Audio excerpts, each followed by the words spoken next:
De célibataire à célibataire.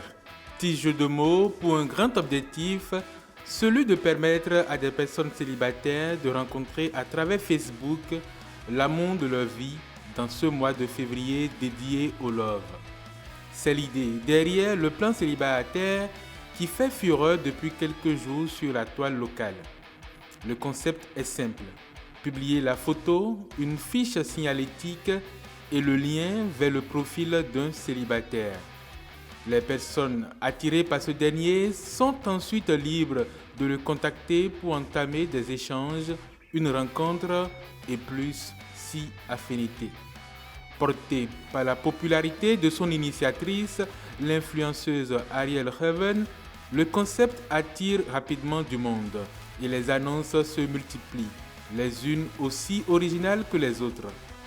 Certaines vont même créer la polémique, comme celle de cette jeune trentenaire qui a osé préciser dans sa fiche signalétique qu'elle ne sait pas faire la lessive. Il ne lui en fallait pas plus pour s'attirer les foudres de certains internautes. Pendant ce temps, d'autres y trouvent leur bonheur et les premiers couples commencent à se former, à l'image de ces deux toutreaux.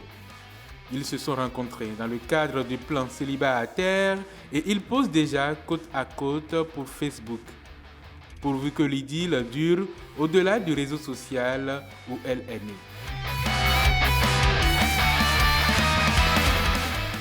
A aussi fait le buzz sur la toile cette semaine le splendide but de l'international béninois Steve Mounier en Coupe de France mercredi dernier. Auteur d'un retourné acrobatique, l'attaquant du Stade brestois a contribué à la victoire de son équipe. L'exploit individuel du natif de Parakou a suscité l'admiration dans le rang des fans qui ont au fait d'établir des similitudes entre l'avant-centre béninois et un certain Cristiano Ronaldo. C'est le CR7 du Bénin. Chapeau à lui, je donne plusieurs cœurs à Mounier Steve.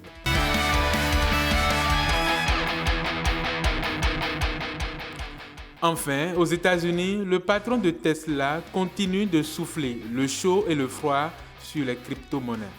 Elon Musk, le fantasque homme d'affaires d'origine sud-africaine, a annoncé lundi dernier qu'il va investir 1,5 milliard de dollars dans le Bitcoin. La nouvelle a aussitôt entraîné une flambée du coût du Bitcoin dont la valeur unitaire a franchi le record historique de 44 000 dollars. À propos de crypto-monnaies toujours, une dizaine de hackers ont été appréhendés cette semaine en Europe. D'après un communiqué d'Europol, l'agence européenne de police judiciaire, les pirates informatiques ont pu dérober 100 millions de dollars en crypto-monnaies après avoir eu accès aux données personnelles de leurs victimes.